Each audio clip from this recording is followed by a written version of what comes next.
Hello, everybody. Hey, this is John Fenn, Church Without Walls International, CWOWI.org, and our EU website, CWOWI.eu. You know that we are a house church network. We celebrate the gathering of the saints by meeting in homes. And it does not look like the auditorium because we take turns hosting and we take turns who leads each meeting. Sometimes the host who's hosting will also lead, and not always, though. And so there are, in any house church, there may be two, three, four, five, six houses which will rotate hosting so that the responsibility isn't on any one family's shoulders. So check it out, cwowi.org. There's 10 question and answer videos, audio series, different things like that for you on our website. Today, talking about something that I get a lot of emails about, and people ask me questions about cremation. And I know it's not a very spiritual topic, but it can settle some things for people who have experienced the death of a loved one, and they wonder if they are doing something wrong because of choosing the cremation option.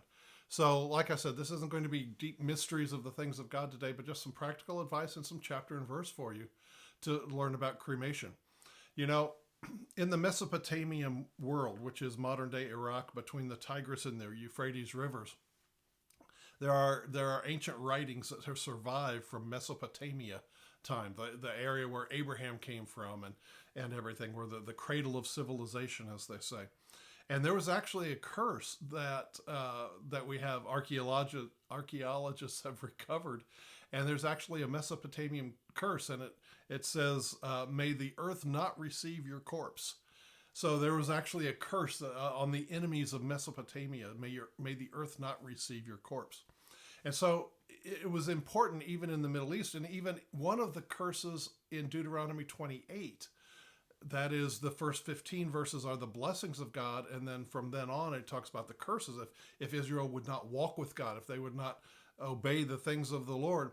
And in Deuteronomy 28:26 it says, one of the curses will be, your bodies will be food for the birds of the air and the beasts of the field. So there's great importance on burying the body, on doing something with the human body, both the curse from Mesopotamia and related to it, the curse in Deuteronomy 28:26. You know, that would be a horrible thing, that your body would be consumed by the birds of the air and the beasts of the earth.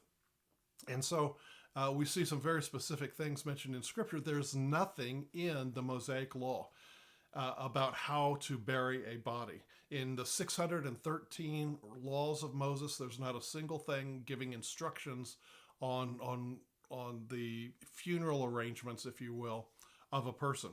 Here's what we see. We see two methods of dealing with the human body in Scripture, and one of them is cremation.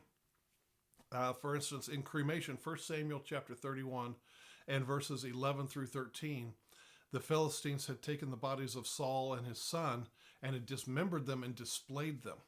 And it says in 1 Samuel 31, 11 through 13, this is one of those things I've got to read to you because I don't have it memorized. It says, when the residents of Jabesh Gilead heard what the Philistines had done to Saul, every valiant soldier got up and traveled all night and removed Saul's body and the bodies of his sons from the wall of Beth-shan. And then they went to Jabesh and cremated their bodies there.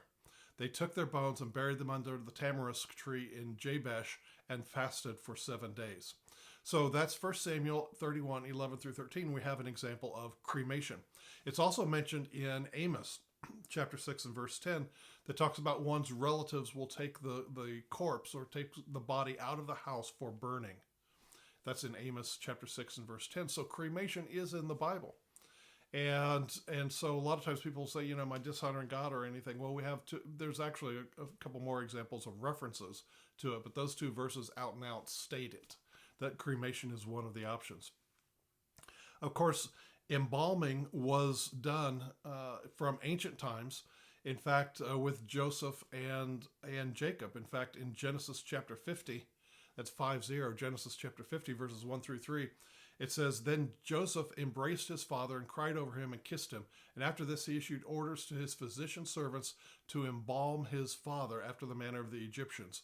So they embalmed Israel. It took 40 days to complete the process, which is the normal process, normal time frame for embalming. That was Genesis chapter 50, verses 1 through 3.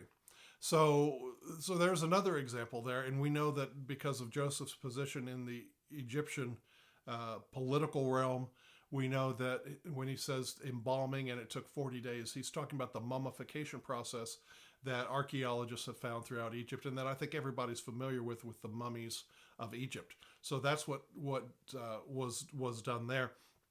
So it was great importance. And also, honestly, where else? There's someplace else that it was mentioned too.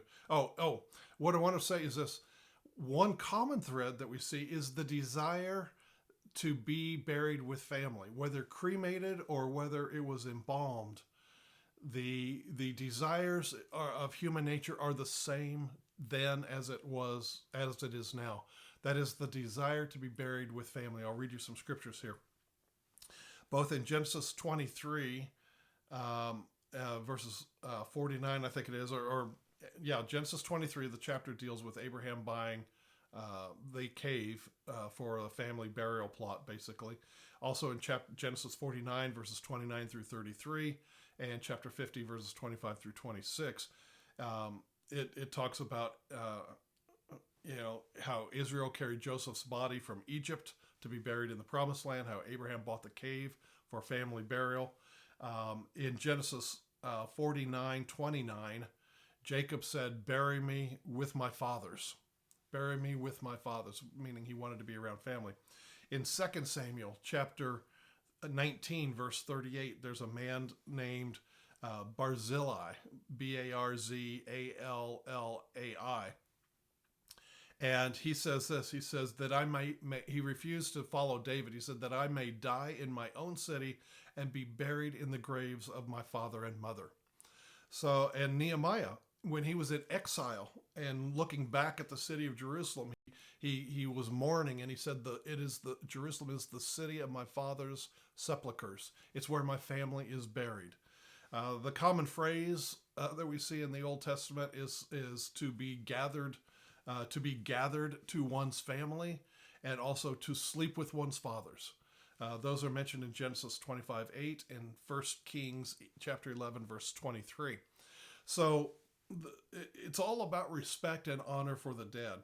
And this is just, like I said, this is just a short instruction. Hopefully it'll give you peace if you have a loved one and you're contemplating, what ashes to ashes, dust to dust may mean, and you don't want to dishonor God, but you are looking at the finances, or you're looking at the person's last wishes, and burial and embalming versus cremation. And this is just to let you know, to answer that question, that cremation is in the Bible, that embalming is also in the Bible, that there are no explicit commands for either one, to be embalmed or to be buried. King Saul and his sons were royalty. They were the king of Israel, and they were cremated.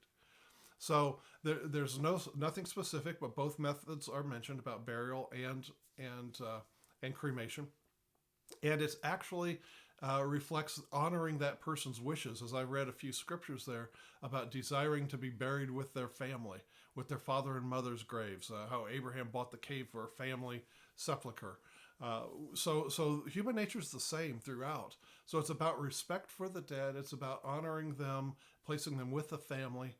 And how that method is done, cremation or embalming, is not specified in Scripture. So you can rest assured that in your heart to honor one's wishes, or for the economics, or for whatever the case may be, you are not dishonoring God by choosing cremation or embalming.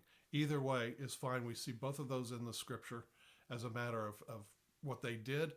And so there's nothing specific in the Old Testament or the New Testament about how someone is commanded to deal with one's body.